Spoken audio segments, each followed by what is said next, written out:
Тапшыруны башлап экраннар алдына хөрмәтле милләттәшебез Караишев Рафаил Рәшит улын чакырып алабыз.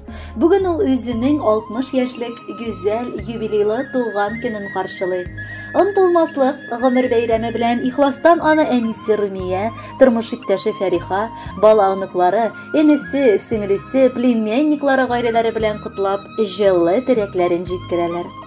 Сөекле балам, кадерле тормыш иптәшем, газиз әткәебез, яраткан бабакаебыз, хөрмәтле абыебыз 1963 елның 8 сентябрендә Николаевка районы Татар Сайман авылында әтисе Рәшит Яхья улы, әнисе Румия Идрис кызының гаиләсендә беренче бик көтеп алынган яраткан балалары булып якты дөньяга аваз сала. Үзеннән соң туган энесе Иршат, сеңлесе Рәйсә белән матур балачак кичереп, сизми калдым, үсеп җиттеләр. Рафаилем мәктәпне тәмамлап, илебез алдында булган хәрби бурычын ерак Венгрия илендә намуслы килеш үтәп кайтты.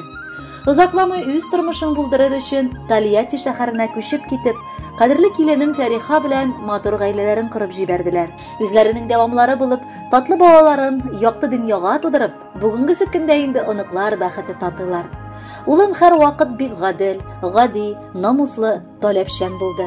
Яшьли урнашкан Автоваз оешмасында бүгенге көнгә кадәр тырышлык куеп эшләп килә. Гаиләсендә дә ул абруй, хөрмәт казанган тормыш иптәше, сөекле әткәй, бик кадерле бабакай, эшкерсез бер туган һәм игелекле балам булып яши. Аңа карап бик сокланам да, горурланам да ана буларак. Кадерле тормыш иптәшем, рөхсәт ит юбилеең белән котлап, иң мөһиме нык исәнлек теләргә. Исәнлегең булса, барысы да булыр Алла бирсә. Бәхетең мул булсын. Бел, сине һәр вакытта яратып, хөрмәт иткән кешеләрең без ул. Әллә синең күзең, әллә назлы сүзең гомерлеккә сеңде күңелгә. Син гомерем буе минем алтын нурым, ал кояшым тормыш күгемдә.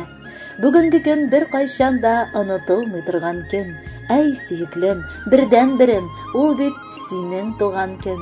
Көннәремә, төннәремә нур өстәүчем син бит ул. Шуңа синең туган көнең иң изге көн бит ул. Яраткан кешебез, әткәебез, рәхмәт сүзләре артык күбәйтергә мөмкинлек тә, вакыт та табып булмый шикелле. Бүген без ул хәлне дәресләп синең ярдәмең өчен олы рәхмәт әйтәсебез килә. Бел, без барыбыз да сине бик яратабыз һәм хөрмәт итәбез. Сөекле әткәебез, яраткан бабакаебыз, син өчен күңелдән юбилеең белән кайнар котлыйбыз. Бетмәслек дәрт, саулык телибез. Оптимистик карашың белән бу дөньяны матурлатып, бар тирә-юнеңдә булган кешеләрне шатландырып алда да яшә. Ә бездән исә бары рәхмәт сүзләре генә кабул ит. Чөнки безнең бүгенге матур тормышыбыз ул синең ару-талу белмәүлек аркасында. Без сине бик яратабыз һәм синең белән горурланып яшибез. Әтиебез алтын кеше, сыкландыра бар эше. Ярата аны туганнар, күрше-күлән, бар кеше. Бабакаебыз безнеке, бердән-бер, бик кадерле. Мәхәббәт аңа карата күңелдә тау кадерле. Бүген аның юбилее, онтылмаслык бәйрәме. Шуңа аңа юллыйбыз без изге теләк бәйләме. Котлы булсын, матур үссен бүгенге туган көнең. Безнең бәхеткә дөньяга ашкынып килгән көнең. Хөрмәтле Рафаил Рәшитович, матур юбилеегыз мөбарәк булсын. Алдагы музыкаль бүләкне дә кабул итеп алыгыз. Бәхетле булыгыз.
Ortalıkta kaygı